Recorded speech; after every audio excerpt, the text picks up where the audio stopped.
Eu creio de todo o meu coração, sem sombra de dúvida, que Jesus está voltando muito mais cedo do que pensamos.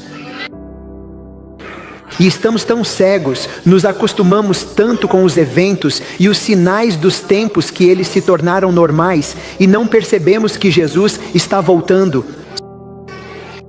Mas há um problema. Gostamos de falar sobre doutrinas. Bem, tudo bem, é bom. Gostamos de falar sobre os sinais dos tempos, mas ignoramos as pequenas coisas do dia a dia. E o espírito de profecia diz claramente que é através das coisas diárias que Deus está nos preparando para a grande crise. E não imagine que você não consegue enfrentar as crises diárias, mas conseguirá permanecer firme na crise final. As pessoas adoram falar sobre a crise final e ignoram as pequenas crises diárias. Não consigo deixar de pensar nos discípulos. Eles eram os mais próximos de Jesus. Estou certo? 3 anos e meio, eles andaram com Jesus todos os dias, lado a lado, tocando em Jesus. Eles comiam com ele, eles dormiam no mesmo lugar, eles o ouviam realizar milagres incríveis. E mesmo assim, e Jesus lhes disse tipo 1 milhão de vezes, eu vou morrer. E mesmo assim, quando ele morreu, eles ficaram em choque, porque eram surdos e cegos ao que ele dizia, porque as pessoas escolhem o que querem ouvir, como na política. As pessoas filtram o que gostam e o que não gostam, e querem ouvir só o que querem ouvir. Você está me acompanhando? E será que na igreja você e eu fazemos o mesmo? Achamos que sabemos, mas não sabemos, e nem sabemos que não sabemos? Se você está me acompanhando. Nós fomos à igreja, ao retiro espiritual, cantamos no coral, Jesus, eu não conheço vocês. Essa seria a maior tragédia de nossas vidas e da história. Por que estamos aqui se não levamos a preparação da forma mais séria possível? O tema desta noite e das próximas noites vai se construir um sobre o outro, rumo à preparação para a crise final. E vamos tentar abordar algumas coisas, começando por aquelas que parecem insignificantes. No entanto, elas são a base das outras que podem parecer significativas. E podemos imaginar que estamos prontos porque somos adventistas do 7º dia, somos o povo de Deus, temos a verdade, conhecemos a profecia das 2300 tardes e manhãs e sabemos sobre o estado dos mortos. Às vezes só não sabemos o estado dos vivos, esse é o problema, mas Nós achamos que porque vamos à igreja e porque não trabalhamos no sábado, estamos prontos. Não me entenda mal, não devemos trabalhar no sábado, devemos conhecer doutrinas e profecias. Esse não é o meu ponto. No entanto, se você conhece essas coisas, mas ainda assim, no dia a dia, faz outras coisas, como perder a paciência, não ter fé em Deus, tentar resolver os problemas sozinho, então por que você vai à igreja se não há transformação, se não há crescimento? Adoramos falar sobre amor, mas não gostamos muito de falar sobre crescimento. Nós simplesmente não gostamos disso. Jesus claramente na minha Bíblia diz, se vocês permanecerem em mim e eu em vocês, vocês produzirão o quê? O quê? Quanto? Muito fruto, muito fruto. Bem, irmãos e irmãs, é assim que vocês medem sua vida espiritual? Se não há fruto, então isso significa que você não está em Jesus, porque a Bíblia diz que se você está em Jesus, haverá fruto. E Jesus claramente diz, vocês os conhecerão pelos... Muito simples, não é? Então, onde está o fruto, irmãos e irmãs? Onde está o fruto? Nós adoramos falar sobre profecias, o que é bom, falar sobre os sinais dos tempos, a crise e assim por diante. Os tempos, as coisas e os eventos.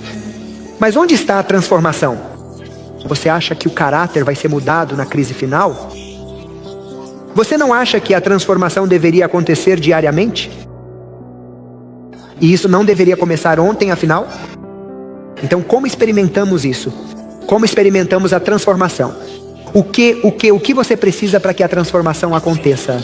E nós vamos falar sobre 2 coisas que são absolutamente vitais, cruciais para nós, essenciais, fundamentais. Nós sabemos tanto sobre Deus, mas não conhecemos Deus. Porque essa é a chave. A vida eterna não é apenas conhecer as doutrinas. Bem, nós devemos conhecer as doutrinas. A vida eterna não é apenas ir à igreja. Bem, nós devemos ir à igreja. Mas, sabe, tantas pessoas vão à igreja e não comem carne, mas comem uns aos outros. Desculpe, mas eu estou falando a verdade. Eles podem te ensinar qualquer coisa da Bíblia, mas mesmo assim estão sempre brigando entre si. Você está me acompanhando? Por que você vai à igreja? Se você não experimenta uma mudança real e duradoura, uma transformação verdadeira, onde você vivencia amor de verdade, compaixão, humildade e o caráter de Cristo, de humildade, perdão e unidade, por que você vai à igreja? Ellen White diz claramente que os discípulos oraram no cenáculo. Agora ouça com atenção. E ela diz no livro de Atos, se você começar a ler a partir da página 30 e poucos, 32 e até a página 50 e poucos, se você ler, vai ver que ela diz que havia discussões, havia tensão, havia divisão, havia isso e aquilo entre os discípulos. E ela diz, o Espírito Santo nunca viria sobre um grupo dividido. Alô? Então por que você ora pelo Espírito Santo? O Espírito Santo nunca viria. E ela diz, quando eles oraram juntos, por favor preste atenção. Quando eles oraram juntos, ela diz, orando juntos, não orando juntos cada um em um lugar, você lá e você ali orando juntos, a oração nos aproxima, ela diz no parágrafo, de Deus e uns dos outros. E ela diz, ao orarem juntos no cenáculo, eles se aproximaram tanto de Deus, que isso trouxe unidade entre eles, vírgula, assim preparando o caminho para o derramamento do Espírito Santo. Orar juntos trouxe unidade entre os discípulos e dessa forma eles prepararam o caminho para a vinda do Espírito Santo. Então, se vocês não oram juntos e não experimentam unidade, o Espírito Santo viria, mas não para você. Pense sobre isso. Se você não faz isso, por que vai à igreja? Você perde a batalha de qualquer jeito, então é melhor ficar em casa. Isso não é uma brincadeira. Isso é muito sério. Não podemos brincar. Não podemos brincar com o Espírito Santo. Isso é questão de vida ou morte, é sério quanto a vida eterna. Agora pense sobre isso. Pense sobre isso. A Bíblia diz que a vida eterna, a definição de vida eterna é conhecer a Deus. Esta é uma palavra simples, mas é tão profunda, tão complexa, conhecer a Deus. O Espírito de Cristo diz que se Deus abrisse nossos olhos por apenas um segundo para vê-lo, nunca mais duvidaríamos dele. Nunca mais ficaríamos estressados. Teríamos uma paz que excede todo o entendimento. No meio da crise, teríamos paz, se pudéssemos compreender apenas uma gota de quem Deus é. É por isso que Moisés queria ver Deus e Davi queria conhecer Deus e disse, por favor, mostra-me o teu rosto, diz-me quem tu és. Conhecer a Deus é a chave, porque no momento em que você tem um vislumbre dele, instantaneamente você é transformado. E o problema é que, quanto mais você quer conhecer a Deus, mais Satanás te ataca, porque Satanás não tem medo quando você come de forma saudável. Por favor, não me entenda mal, devemos comer de forma saudável. Eu adoro tofu. Além disso, se eu comer um tofu tailandês preparado, sabe, é incrível. Ok, então não me entenda mal, porque você vai dizer, pastor, você odeia tofu. Não. Prepare tofu, me convide, eu prometo que vou. Mas isso nunca vai nos salvar. Nós vamos à igreja, é bom, não devemos faltar à igreja. Jesus fazia isso todo sábado, mas isso não vai nos salvar. Há muitas pessoas que vão à igreja e não estarão no céu. Os fariseus iam à igreja fielmente, mas mataram Jesus. Porque se você vai à igreja, conhece as doutrinas, conhece a profecia, se alimenta de forma saudável, canta no coral, vai ao acampamento, participa do evangelismo e dos estudos bíblicos e assim por diante, mas não conhece a Deus, você perde o sentido de tudo. Conhecer a Deus é a vida eterna, e quando você conhece a Deus, esse conhecimento vai te transformar completamente. Na presença de Deus as pessoas caem, elas desabam. Pense em Isaías, pense em Ezequiel, pense em Daniel, pense em João, o revelador. Na presença de Deus todos eles caíram, desabaram. Você não pode estar na presença de Deus e ficar de pé. E mesmo assim vamos orar e saímos sem nenhum impacto. E vamos à igreja e simplesmente, se você vai à igreja e acha que guarda o sábado só porque não trabalha, está enganando a si mesmo. Pessoas preguiçosas nunca trabalham. Você acha que elas guardam todos os dias? Você não guarda o sábado simplesmente por não trabalhar. Você guarda o sábado adorando a Deus. Esse é todo o propósito do sábado, adorar a Deus. Então se você vai à igreja e não adora a Deus, você perdeu o sentido. Você não vai orar só porque precisa pedir algo. Você vai orar para encontrar Deus. Se você vai orar e não encontra Deus, você perdeu o sentido. Você não lê a Bíblia apenas para adquirir conhecimento. Você lê a Bíblia para aprender sobre Deus. E se você não se aproxima de Deus através da palavra, por que você lê a Bíblia? O objetivo de conhecer a Deus é justamente a verdadeira transformação. Veja, como você sabe que conhece a Deus? Na crise diária. Veja, é fácil ficar calmo quando ninguém te incomoda. É fácil ter fé quando não há crise. Estou certo? É fácil amar todo mundo quando você não tem conflitos. Mas assim que você tem um desafio na sua vida, no seu dia a dia, as pessoas acham que adoração é no sábado. Adoração é todo dia. Adoração é na segunda, na terça e na quarta-feira. Adoração é onde quer que você esteja, porque adorar significa reconhecer Deus como seu Senhor. E se você não o reconhece todos os dias, não adianta reconhecê-lo só um dia por semana. E eu já vi pessoas indo à igreja e não sendo transformadas. E já vi pessoas passando por um acidente de carro e sendo transformadas. Então a adoração pode acontecer em um acidente de carro. A adoração pode acontecer em um hospital. Sabe o que quero dizer? A adoração é onde quer que você esteja, dia após dia, e você reconhece Deus. E isso deveria acontecer a todo momento, não só um dia por semana. Seguindo essa linha, conhecer a Deus significa que todo dia, a cada segundo, seja fazendo compras, no trabalho, na escola, dirigindo. Sabe, eu sou uma pessoa paciente até começar a dirigir. Quando vejo pessoas dirigindo devagar e lado a lado, isso me deixa louco. Se eu tivesse tomates, jogaria no para-brisa. Vai para a direita, deixa eu passar. Você sabe? E a Molly diz, calma querido, você ainda não foi transformado. Ah, isso me deixa ainda mais irritado, sabe? Adoração é todo dia. E a maneira como você se comporta a cada segundo mostra se Deus é realmente o seu Senhor. Porque se você não demonstra o caráter de Cristo, isso significa que você não conhece a Deus. Significa que Deus não vive no seu coração. Significa que você tem uma teoria sobre religião, mas não tem conhecimento de Deus nem a presença de Deus. Agora pense sobre isso. Crises diárias, pequenas crises diárias, nos preparam para a crise final. Caso contrário, você nunca estará preparado. Então conhecer a Deus é a vida eterna. Deixe-me ir para um exemplo, passar por um exemplo. Na Bíblia, nós conhecemos a história. Nós lembramos que Jesus pregou e então Jesus entrou no barco e eles atravessaram o lago. E a Bíblia diz, e eu não tenho tempo para entrar nos detalhes, mas você pode ler por si mesmo. A Bíblia diz que de repente, no grego, de repente veio uma grande tempestade. Não é que estava calmo e depois veio um ventinho, depois nuvens, depois mais vento e então a tempestade. Estava calmo e de repente veio uma grande tempestade. E então diz que as ondas estavam tão fortes que batiam no barco e eles pegavam o balde e entrava água e uma onda grande e eles pegavam o balde e a Bíblia diz que eles lutaram contra o vento por quanto tempo?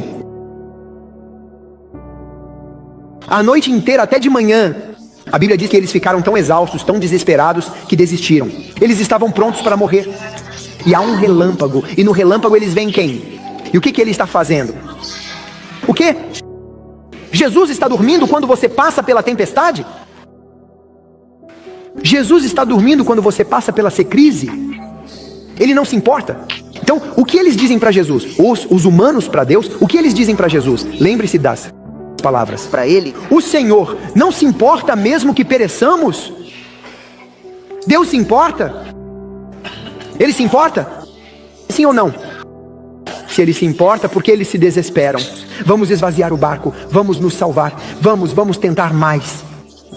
Se Jesus se importa, por que você se estressa?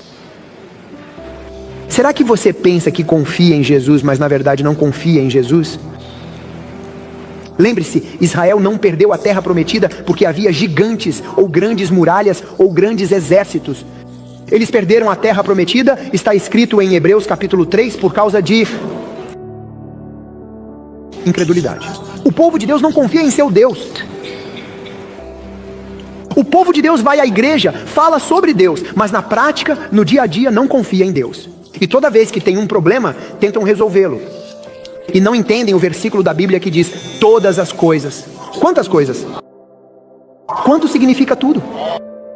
Eu olhei no grego e eu mesmo fiz a tradução. Você sabe como se traduz tudo? Ou tudo. É assim que se traduz. Todas as coisas cooperam. Se todas as coisas cooperam juntas, isso significa que a tempestade também coopera.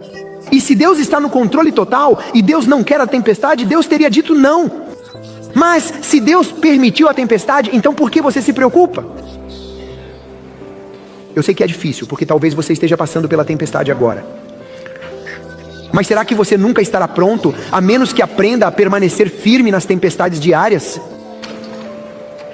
Você diz, Senhor, por favor me dê paciência. E Deus manda alguém para te incomodar. E você diz, Senhor, pode resolver o problema com meu chefe? Ele está me incomodando. E Deus diz, você não pediu paciência? E você diz, Senhor, me dê fé. E Deus te dá uma crise, porque você precisa exercitar a fé para desenvolver a fé. E você diz, Senhor, por favor, resolva a crise. E Deus diz, você não pediu fé? Então, na verdade, você quer crescer sem nenhum desafio. E você se esquece de que a fornalha ardente é o que purifica o seu caráter e te prepara para o céu. E quem gosta de fogo? Ninguém. E na minha Bíblia eu vejo Paulo orando e ele diz, e eu quero ser um com suas bênçãos, e eu quero ser um com sua boa vida, e eu quero ser um com sua vida eterna. Paulo não diz isso. Ele diz, eu quero ser um com seus sofrimentos, e eu quero ser um com seu amor, com sua morte. Paulo quer ser um com a morte de Jesus. Quantos de vocês dizem, Senhor, o Senhor poderia me dar alguns sofrimentos e morte? Eu adoraria sofrer, sinto tanta falta de sofrer. Quem faz essa oração? Senhor, por favor, tira o sofrimento, por favor. É isso que oramos. No entanto, se não houver sofrimento e nenhum desafio, como você vai crescer? Queremos crescer, mas não queremos nenhum desafio. E toda vez que há um desafio, começamos a reclamar. É o pastor, é a igreja está dormindo. Irmão, a igreja não é um prédio, é você. Quando você critica a igreja, você está criticando a si mesmo. Só pelo fato de você criticar a igreja, isso me mostra que você não está no lugar certo.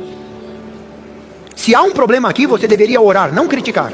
Seja parte da solução, não do problema. É fácil falar sobre os sinais dos tempos, mas é tão difícil falar sobre essas coisas simples.